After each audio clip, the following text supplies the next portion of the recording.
सर्वमंगल मांगल्ये शिवे सर्वार्थ साधिके शरण्ये त्र्यंबके गौरी नारायणी नमस्तुते। जय माता दी। दोस्तों, आप सभी का हमारे चैनल सुकून भरी बातों में स्वागत है। माँ भगवती जगदम्बा दुर्गा की कृपा आप पर और आपके पूरे परिवार पर सदैव बनी रहे। माता रानी की कृपा से आज हम सब दूसरे और तीसरे अध्याय का श्रवण करेंगे। आप अध्याय का श्रवण कीजिए। ओम मध्यम चरित्र के विष्णु ऋषि महालक्ष्मी देवता उष्णिक छंद शाकंभरी शक्ति दुर्गा बीज वायु तत्व और यजुर्वेद स्वरूप हैं। श्री महालक्ष्मी की प्रसन्नता के लिए मध्यम चरित्र के पाठ में इसका विनियोग है। माता रानी का ध्यान करेंगे। मैं कमल के आसन पर बैठी हुई प्रसन्न मुख वाली महिषासुरमर्दिनी भगवती लक्ष्मी का भजन करता हूँ, जो अपने हाथों में अक्षमाला, फरसा, गदा, बाण, वज्र, पद्य, कुंडिका, दंड, शक्ति, खड्ग, ढाल, शंख, घंटा, मधुपात्र, शूल, पाश और चक्र धारण करती हैं। ऋषि कहते हैं, पूर्व काल में देवताओं और असुरों में पूरे 100 वर्षों तक घोर संग्राम हुआ था। उसमें असुरों का स्वामी महिषासुर था और देवताओं के नायक इंद्र थे।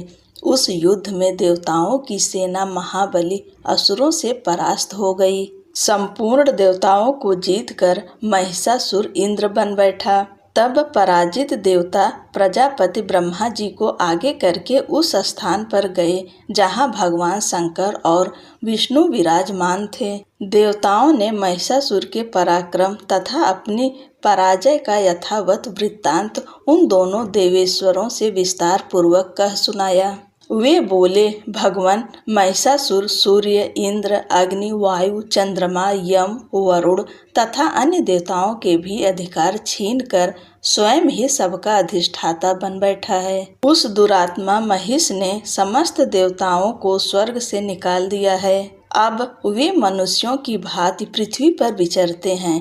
दैत्यों की यह सारी करतूत हमने आप लोगों से कह सुनाई। अब हम आपकी ही शरण में आए हैं, उसके वध का कोई उपाय सोचिए। इस प्रकार देवताओं के वचन सुनकर भगवान विष्णु और शिव ने दैत्यों पर बड़ा क्रोध किया। उनकी भौहें तन गईं और मुंह टेढ़ा हो गया। तब अत्यंत कोप में भरे हुए चक्रपाणि श्री विष्णु के मुख से एक महान तेज प्रकट हुआ। इसी प्रकार ब्रह्मा, शंकर तथा इंद्र आदि अन्यान्य देवताओं के शरीर से भी बड़ा भारी तेज निकला। वह सब मिलकर एक हो गया। महान तेज का वह पुंज जाज्वल्यमान पर्वत सा जान पड़ा। देवताओं ने देखा, वहां उसकी ज्वालाएं संपूर्ण दिशाओं में व्याप्त हो रही थी। संपूर्ण देवताओं के शरीर से प्रकट हुए उस तेज की कहीं तुलना नहीं थी। एकत्रित होने पर वह एक नारी के रूप में परिणत हो गया और अपने प्रकाश से तीनों लोकों में व्याप्त जान पड़ा। भगवान शंकर का जो तेज था, उससे उस देवी का मुख प्रकट हुआ। यमराज के तेज से उसके सिर में बाल निकल आए। श्री विष्णु भगवान के तेज से उसकी भुजाएं उत्पन्न हुई। चंद्रमा के तेज से दोनों स्तनों का और इंद्र के तेज से मध्यम भाग कटि प्रदेश का प्रादुर्भाव हुआ। वरुण के तेज से जंघा और पिंडली तथा पृथ्वी के तेज से नितंब भाग प्रकट हुआ। ब्रह्मा के तेज से दोनों चरण और सूर्य के तेज से उसकी अंगुलियां हुई। वसुओं के तेज से हाथों की अंगुलियां और कुबेर के तेज से नासिका प्रकट हुई। उस देवी के दांत प्रजापति के तेज से और तीनों नेत्र अग्नि के तेज से प्रकट हुए थे। उसकी भौहें संध्या के और कान वायु के तेज से उत्पन्न हुए थे। इसी प्रकार अन्यान्य देवताओं के तेज से भी उस कल्याणमयी देवी का आविर्भाव हुआ। तदंतर समस्त देवताओं के तेज पुंज से प्रकट हुई देवी को देखकर महिषासुर के सताए हुए देवता बहुत प्रसन्न हुए। पिनाकधारी भगवान शंकर ने अपने शूल से एक शूल निकालकर उन्हें दिया। फिर भगवान विष्णु ने अपने चक्र से चक्र उत्पन्न करके भगवती को अर्पण किया। वरुण ने भी शंख भेंट किया। अग्नि ने उन्हें शक्ति दी और वायु ने धनुष तथा बाण से भरे हुए 2 तरकस प्रदान किए। सहस्त्र नेत्रों वाले देवराज इंद्र ने अपने वज्र से वज्र उत्पन्न करके दिया और ऐरावत हाथी से उतार कर 1 घंटा भी प्रदान किया। यमराज ने काल दंड से दंड, वरुण ने पास, प्रजापति ने स्फटिकाक्ष की माला तथा ब्रह्मा जी ने कमंडलु भेंट किया। सूर्य ने देवी के समस्त रोमकूपों में अपनी किरणों का तेज भर दिया। काल ने उन्हें चमकती हुई ढाल और तलवार दी। क्षीर समुद्र ने उज्ज्वल हार तथा कभी जीर्ण न होने वाले 2 दिव्य वस्त्र भेंट किए। साथ ही उन्होंने दिव्य चूड़ामणि, 2 कुंडल, कड़े, उज्ज्वल अर्धचंद्र, सब बाहुओं के लिए केयूर, दोनों चरणों के लिए निर्मल नूपुर, गले की सुंदर हंसली और सब अंगुलियों में पहनने के लिए रत्नों की बनी अंगूठियां भी दी। विश्वकर्मा ने उन्हें अत्यंत निर्मल फरसा भेंट किया। साथ ही अनेक प्रकार के अस्त्र और अभेद्य कवच इनके सिवा मस्तक और वक्षस्थल पर धारण करने के लिए कभी न कुम्हलाने वाले कमलों की मालाएं दी। जलधि ने उन्हें सुंदर कमल का फूल भेंट किया। हिमालय ने सवारी के लिए सिंह तथा भांति भांति के रत्न समर्पित किए। धनाध्यक्ष कुबेर ने मधु से भरा पान पात्र दिया और संपूर्ण नागों के राजा शेष ने, जो इस पृथ्वी को धारण करते हैं, उन्हें बहुमूल्य मणियों से विभूषित नागहार भेंट किया।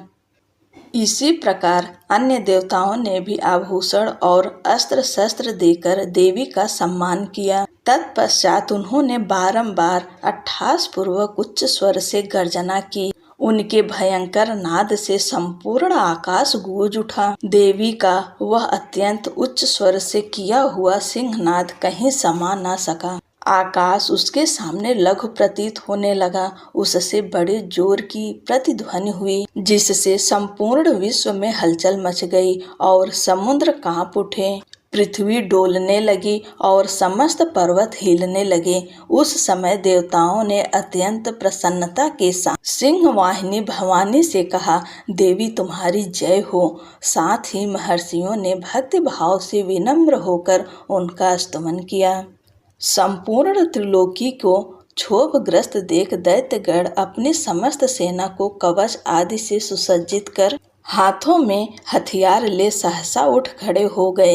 उस समय महिषासुर ने बड़े क्रोध में आकर कहा। फिर वह संपूर्ण असुरों से घिरकर उस सिंहनाद की ओर लक्ष्य करके दौड़ा और आगे पहुंचकर उसने देवी को देखा, जो अपनी प्रभा से तीनों लोकों को प्रकाशित कर रही थी। उनके चरणों के भार से पृथ्वी दबी जा रही थी।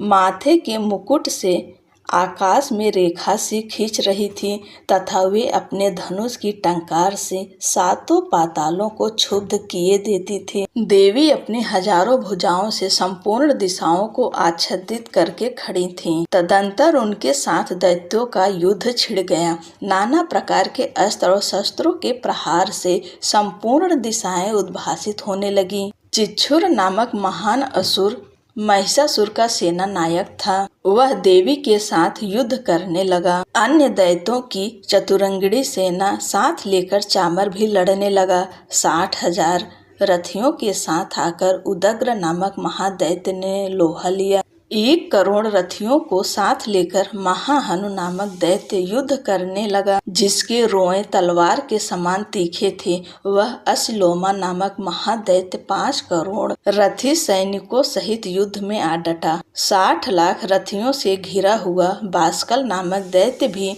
उस युद्ध भूमि में लड़ने लगा। परिवारित नामक राक्षस हाथी सवार और घुड़सवारों के अनेक दलों तथा 1 करोड़ रथियों की सेना लेकर युद्ध करने लगा। बिडाल नामक दैत्य 5,000 अरब रथियों से घिरकर लोहा लेने लगा। इनके अतिरिक्त और भी हजारों महादैत्य रथ, हाथी और घोड़ों की सेना के साथ लेकर वहां देवी के साथ युद्ध करने लगे।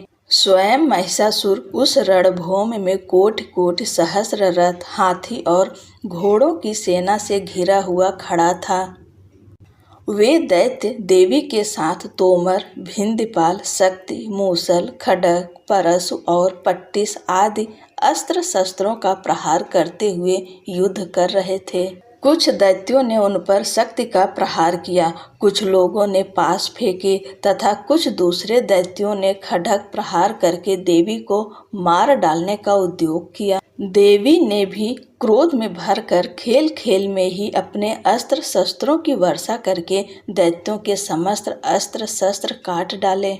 उनके मुख पर परिश्रम या थकावट का रंच मात्र भी चिन्ह नहीं था। देवता और ऋषि उनकी स्तुति करते थे और वे भगवती परमेश्वरी दैत्यों के शरीरों पर अस्त्र शस्त्रों की वर्षा करती रहीं। देवी का वाहन सिंह भी क्रोध में भरकर गर्दन के बालों को हिलाता हुआ असुरों की सेना में इस प्रकार विचरने लगा, मानो वनों में दावानल फैल रहा हो। रणभूमि में दैत्यों के साथ युद्ध करती हुई अंबिका देवी ने जितने निश्वास छोड़े वे सभी तत्काल सैकड़ों हजारों गढ़ों के रूप में प्रकट हो गए और परशु, भिंदीपाल, खड्ग तथा पट्टिस आदि अस्त्रों द्वारा असुरों का सामना करने लगे। देवी की शक्ति से बढ़े हुए वे गढ़ असुरों का नाश करते हुए नगाड़ा और शंख आदि बजाने लगे। उस संग्राम महोत्सव में कितने ही गढ़ मृदंग बजा रहे थे। तदंतर देवी ने त्रिशूल से, गदा से, शक्ति से, वर्षा से और खड्ग आदि से सैकड़ों महादैत्यों का संहार कर डाला। कितनों को घंटे के भयंकर नाद से मूर्छित करके मार गिराया। बहुत तेरे दैत्यों को पास से बांधकर धरती पर घसीटा। कितने ही दैत्य उनकी तीखी तलवार की मार से दो दो टुकड़े हो गए। कितने ही गदा की चोट से घायल हो धरती पर सो गए।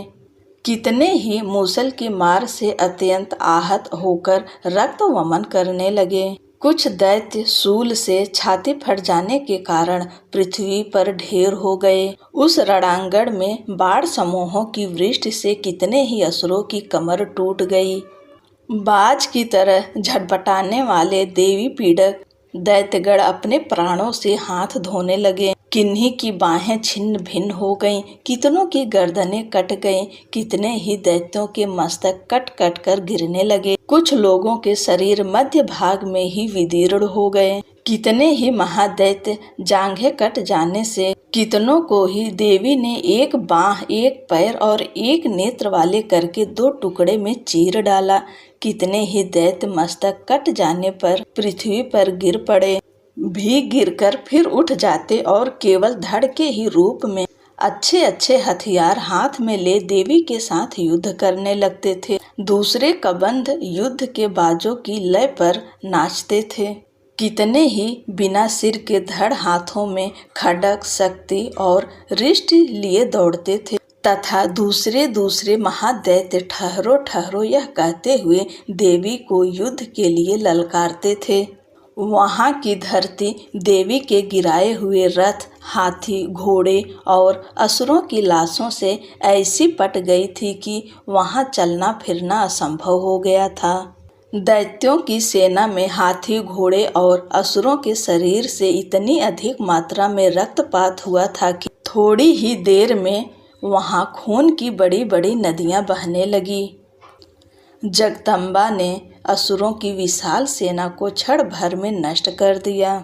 ठीक उसी तरह जैसे तृण और काठ के भारी ढेर को आग कुछ ही क्षणों में भस्म कर देती है, और वह सिंह भी गर्दन के बालों को हिला हिलाकर जोर जोर से गर्जना करता हुआ दैत्यों के शरीर से मानो उसके प्राण चुन लेता था।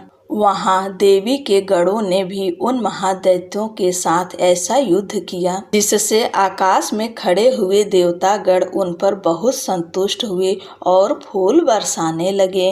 जय जय श्री मार्कंडेय पुराणे सांवरणिके मनमंत्रे देवी महात्म्य द्वितीय। ओम तत्सत। अब हम सब तीसरे अध्याय का श्रवण करेंगे। माता रानी का ध्यान करेंगे।